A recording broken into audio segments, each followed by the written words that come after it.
Hello, my name is Yoochan from Seoul National University, and today I will present our talk, Exploiting Kernel Laces through Taming Thread Interleaving. And this is the joint work with Professor Byoungyoung Lee and Professor Changwoo Min. We present our talk in roughly 3 steps. First, we briefly introduce the lace condition as a background, and then we classify the lace conditions into several types to explain which type of lace condition is unexploitable. Finally, we present our new method to transform such a lace condition exploitable. Let's start with the lace condition. The lace condition is a kind of bug that is persisted since the early days of multi-thread development, but only recently getting increasing attention from the security community. Taking some representative examples, Rudder was developed by academia in 2019 and found more than 30 lace bugs. And in the same year, Google developed their own kernel concurrency sanitizer and found more than 300 lace bugs. As a result, unlike other types of bugs, the number of lace condition bugs found by researchers solely increased in 2019, maintaining its upward trend. So, what is the lace condition? Basically, lace condition occur when multiple processes access the same memory location, and it results in a different memory state depending on the access order. For example, suppose two instructions A and B are executed by core 1 and 2 respectively, and each of them read and write the same memory location. In this setting, we can think of two execution scenarios. One that the instruction A is executed before the instruction B, and the other is vice versa. If the former scenario produced the result X, while the latter scenario produced the result Y, we call this kind of situations the lace condition. The result can be the value stored in the memory or the value read by read instruction. But all lace conditions are not necessarily the vulnerabilities. In fact, such a situation casually happens in most of producer-consumer threading patterns. A lace condition is regarded as a vulnerability when it alters the control flow or the data flow and eventually results in a memory corruption. At this time, the lace condition consists of two or more pairs of lace instructions.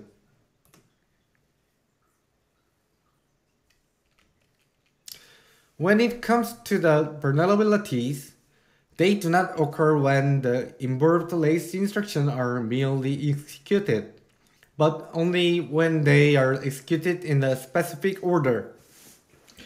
The problem is that we cannot always enforce such a desired order, as the multiple threads are scheduled in a non-deterministic fashion.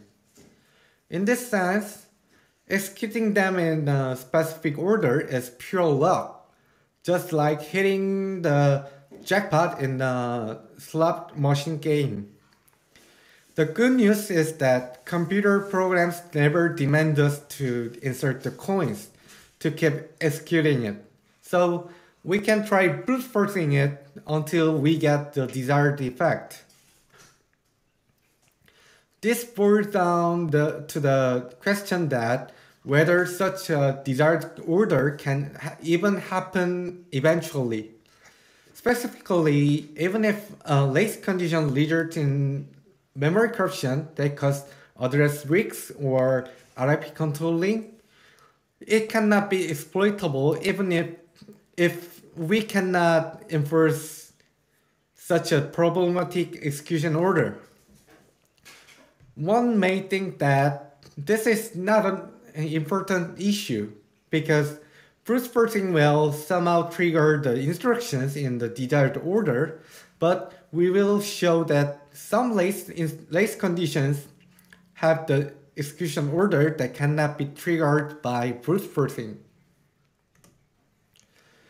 Now let's look at the types of lace condition vulnerabilities and their exploitability. We first classify the lace conditions by the number of variables that are involved in. Namely, if a lace instruction pair accesses a single variable or multivariable. The single variable lace condition is the most basic type of lace condition vulnerability, where every lace instruction pair centers around a single variable. For example, the figure shows two lace instructions between the instruction A and B and the instruction B and C. And they both interact with each other by a single variable. This type of lace condition vulnerability occurs when the instruction A, B, and C are executed in order. Specifically, the instruction B should be executed after the instruction A and before the instruction C. And we refer the time between them to the time window or lace window. The figure on the right describes a single variable lace condition vulnerability found in the Linux kernel. This vulnerability consists of two pairs of lace instructions, and both are accessing the same header inclusion variable. To see how this lace condition results in memory corruption, suppose the header inclusion variable is 1 when the instruction A is executed. You can see that this leaves the variable called RFB uninitialized.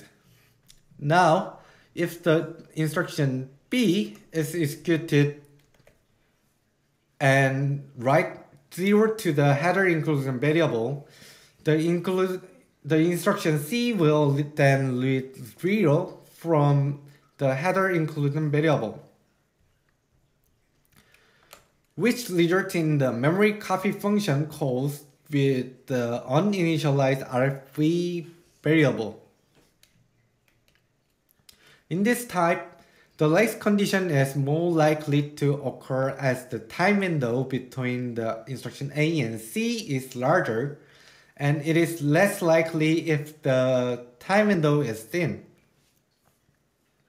However, because there is an odd that such an execution order happens no matter how unlikely it is, brute forcing will eventually trigger the lace condition, allowing us to exploit the vulnerability.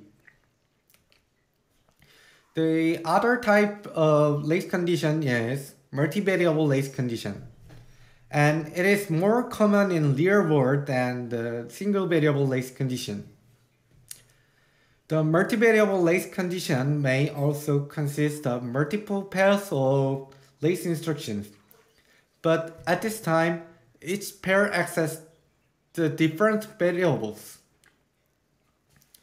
For example, the figure shows two lace instruction pairs between instruction A and B and the instruction C and D, while the instruction A and B access the memory 1 and the instruction C and D access the memory 2. In this type, the memory corruption occurs when the instruction B and C are executed after the instruction A and before the instruction D. We have already seen that the time window between the instruction A and D that is supposed to contain the other instructions in core 2. But since there are two instructions in core 2, the instructions in it has its own time window. Let's call each time window X and Y respectively. We noted that when exploiting a multivariable race condition, the relationship between these two time windows is very important. So let's further classify the multivariable race conditions into the inclusive one and the non-inclusive one, according to whether the time window X contains the time window Y. If the time window X contains the time window Y, it is classified as an inclusive multivariable race condition. On the other hand, if the time window X does not contain the time window Y, it is classified as a non-inclusive multivariable race condition.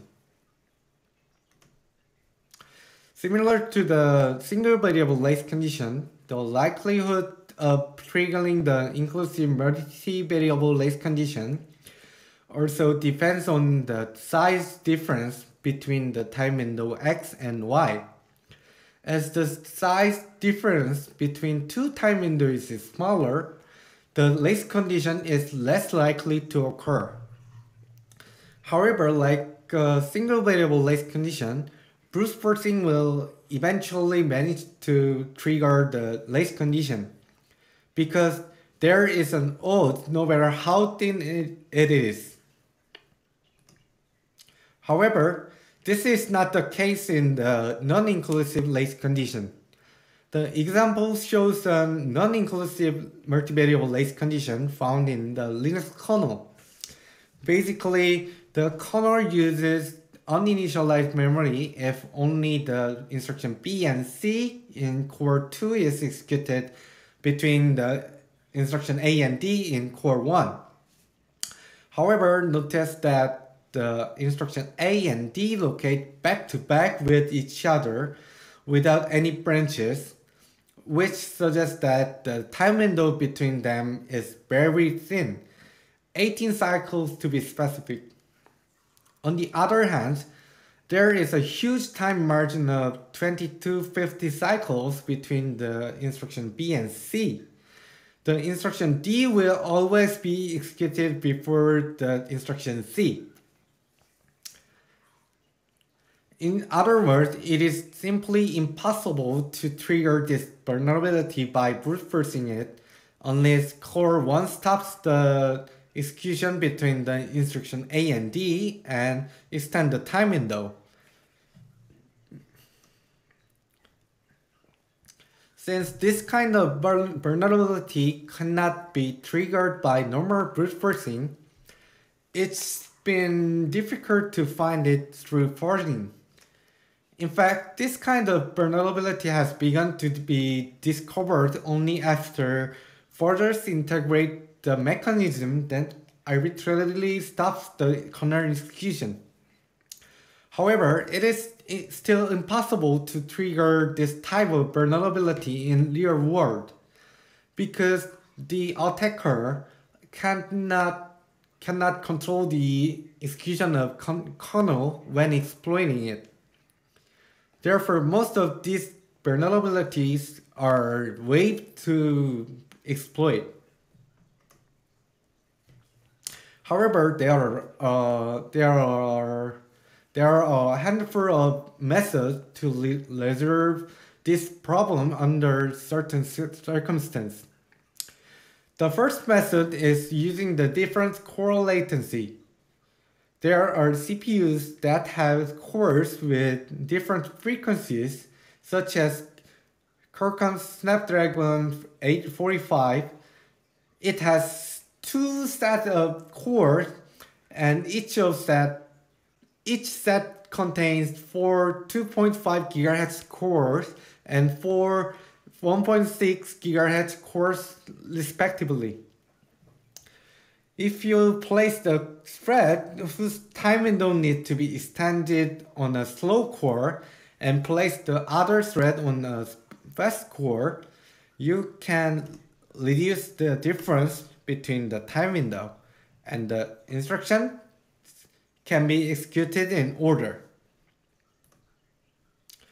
However, this method is only possible if the target systems use such a CPU with different core frequencies.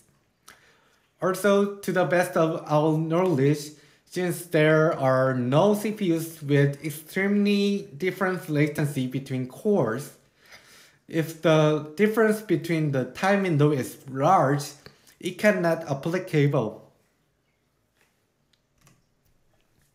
The second method is using the thread scheduler of the kernel. For example, in the Linux kernel, where the config preempt option is enabled, context switching occurs even if it is operating in the kernel mode. Yanhon used this method and demonstrate how one can extend the lace window. Specifically, the set affinity function in the kernel preempts the thread in another core and inject a thread to it. By injecting a thread between the time window X, one can postpone the execution of the instruction D, which results in the extended time window X. To visually demonstrate how it works, suppose the instruction A is executed first, then core 1 receives the request to reschedule from core 0.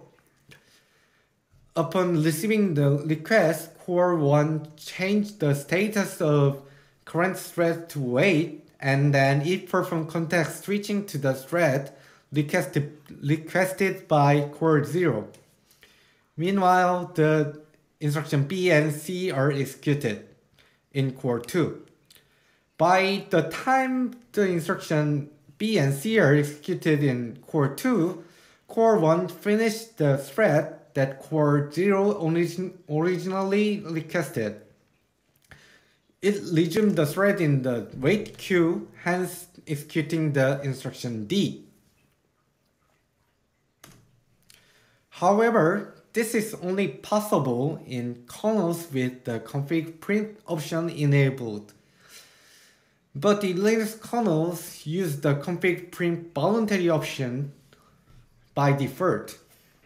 In other words, this method does not work for most of Linux systems. As you can see, all previous methods have obvious limitations and are hardly useful in general. So what we need is a new method to extend the time window that can be used in general setting.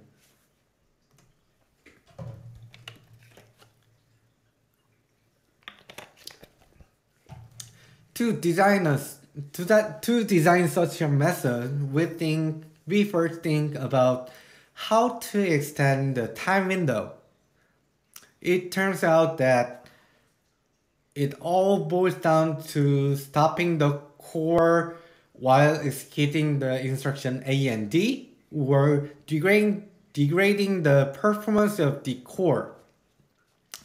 However, the first method cannot be used because users cannot control the operation of the hardware, so we choose the second method, namely degrading the performance of the core. The key idea of ExpRace is to keep raising interrupts to indirectly alter kernel threads interleaving.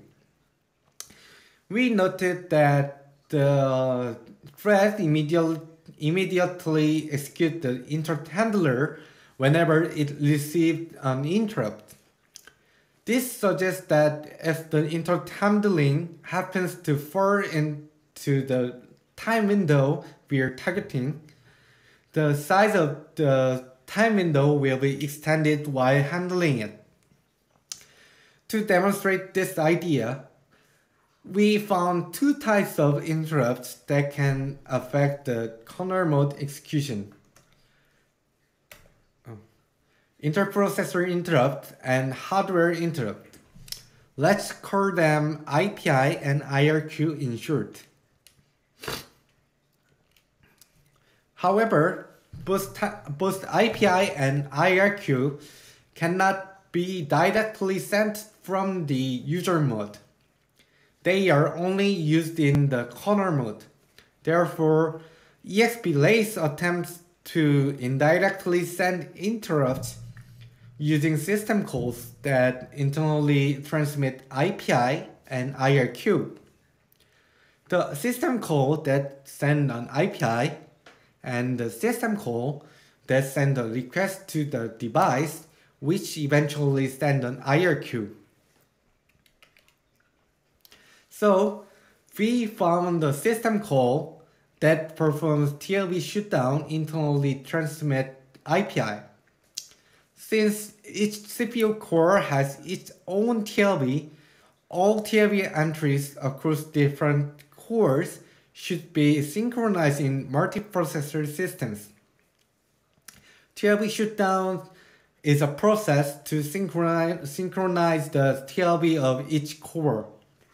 For example, when unmapping the address or modifying the permission of the address in one core, first the core flushes its own TLB and find another cores that may have the same address in the TLB and send an IPI to flush them.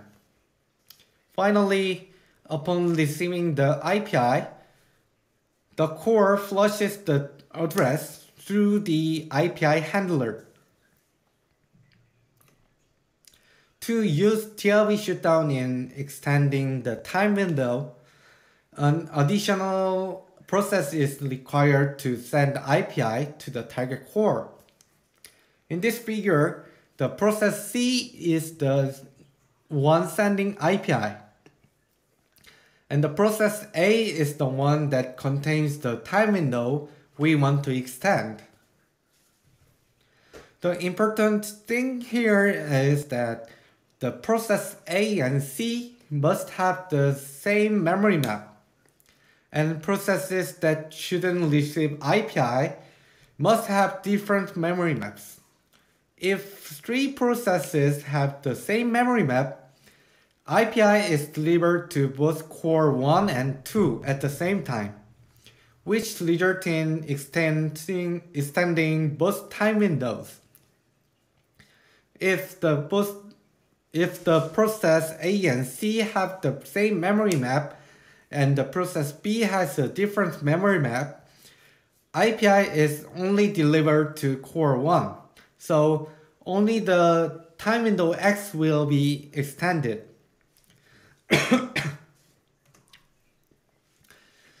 And the second method is hardware interrupt.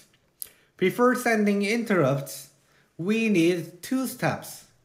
The first step is checking the core affinity of each IRQ. The core affinity of IRQ can be checked through the file shown in the figure.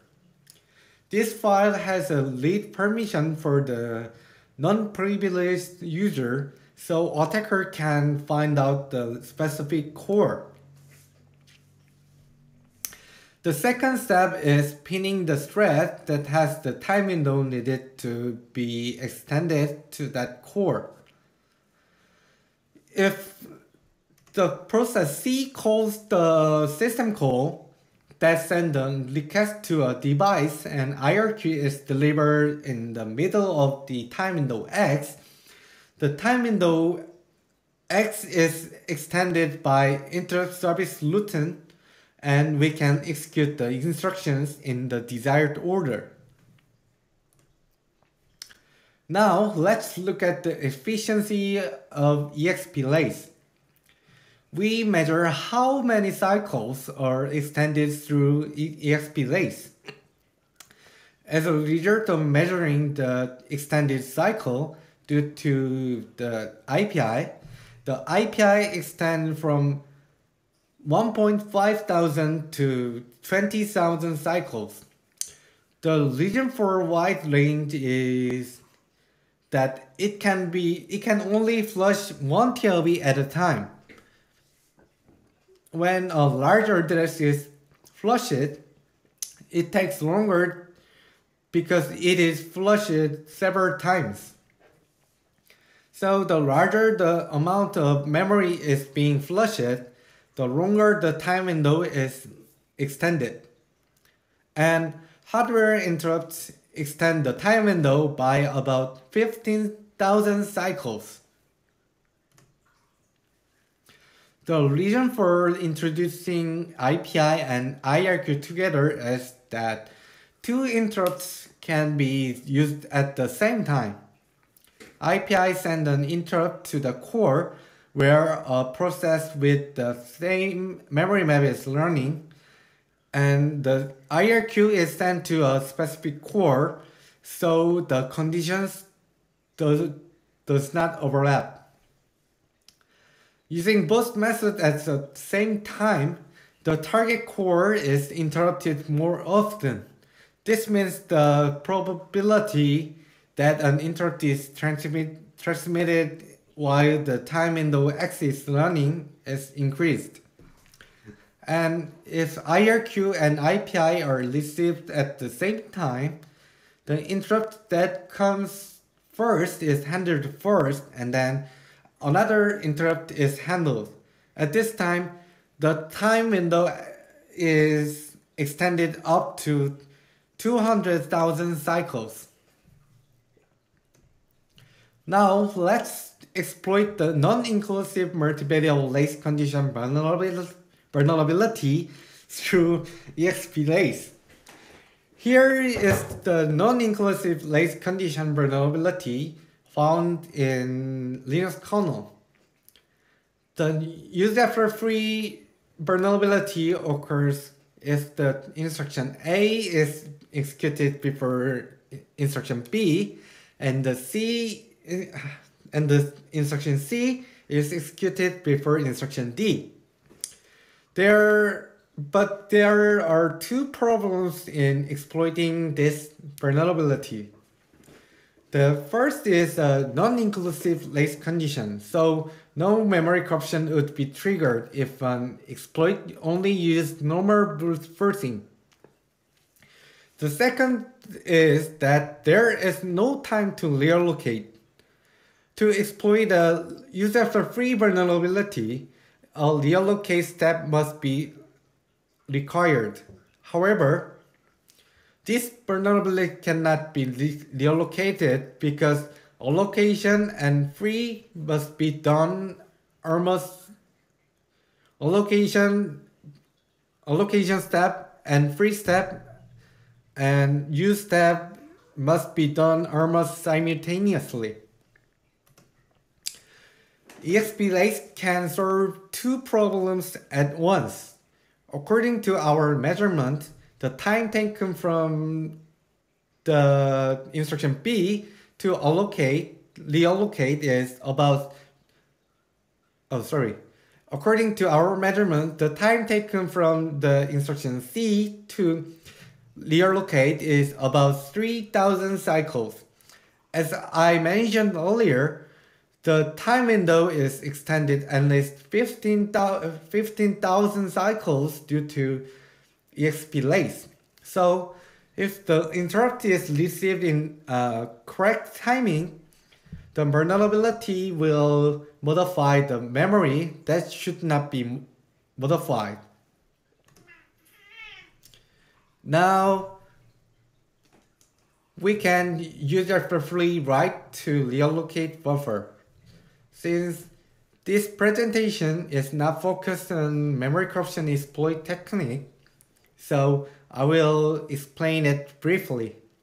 First, we spray the file structure pointer and we partially overwrite data pointers and we partially overwrite the data pointers in reallocate is relocated structure so that it leaves sprite area and lick the file pointer. And we use IOBC structures for arbitrary address read and arbitrary address write. So here is the demo.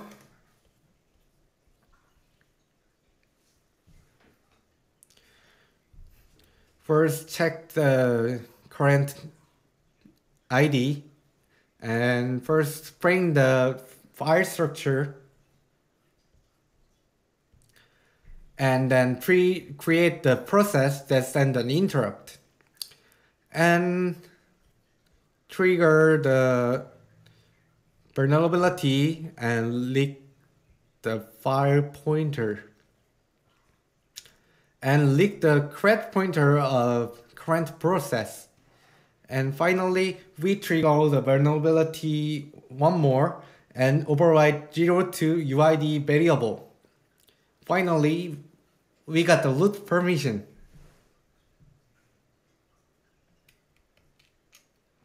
And in conclusion, there is a type of race condition vulnerability that cannot be exploited with normal brute forcing.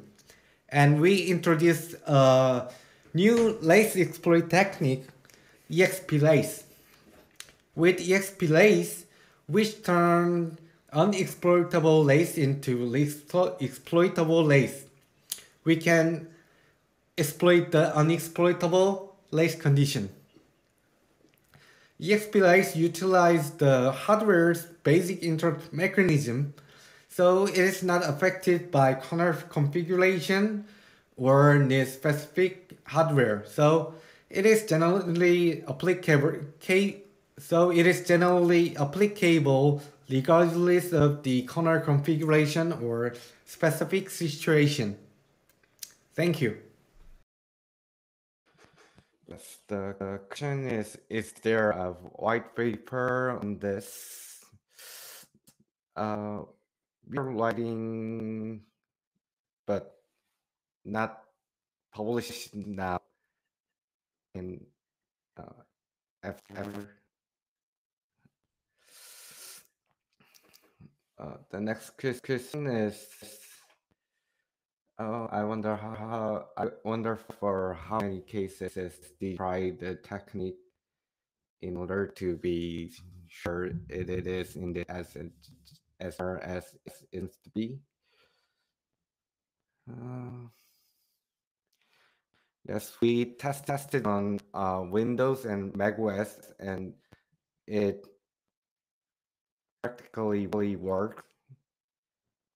And we tested more than 10 latent bugs for proof that the general technique.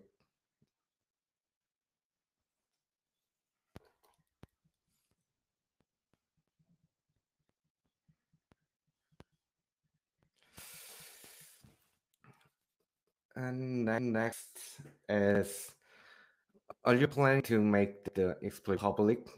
I think about that, but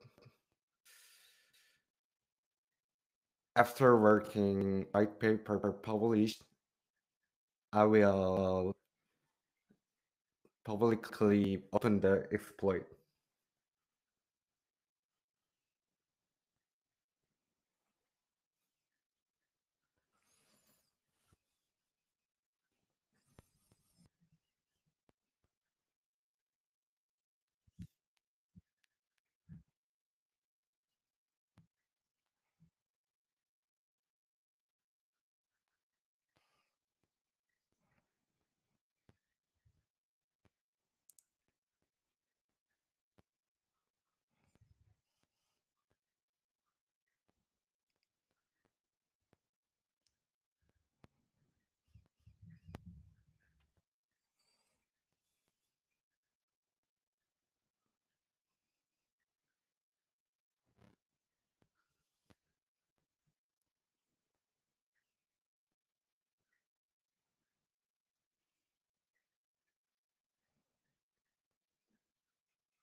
Uh, Next question. Do you have GitHub or Twitter to follow for future leads from you?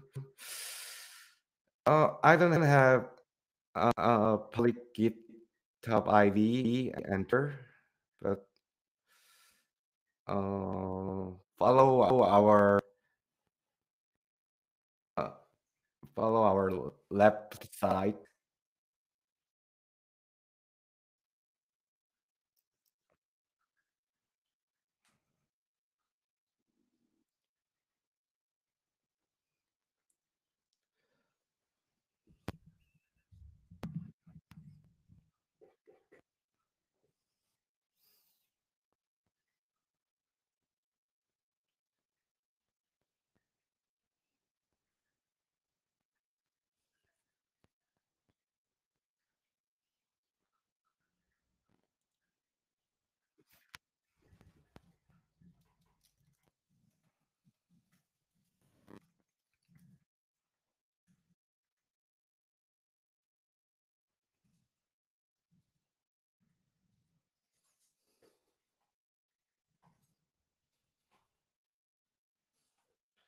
I think it's our question.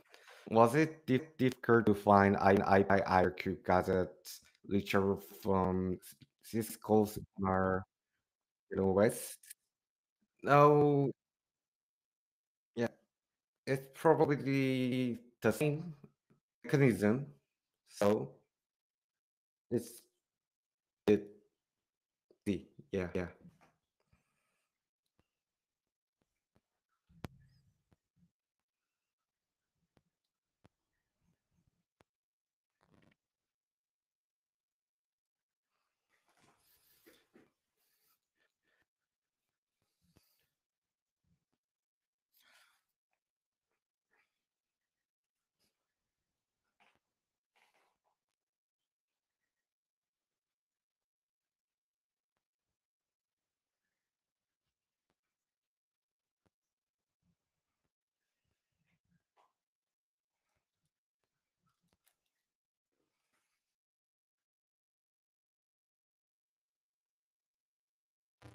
Hmm.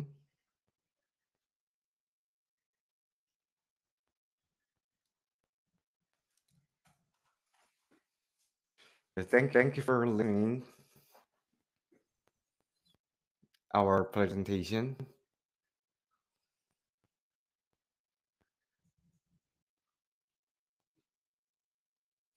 Thank you.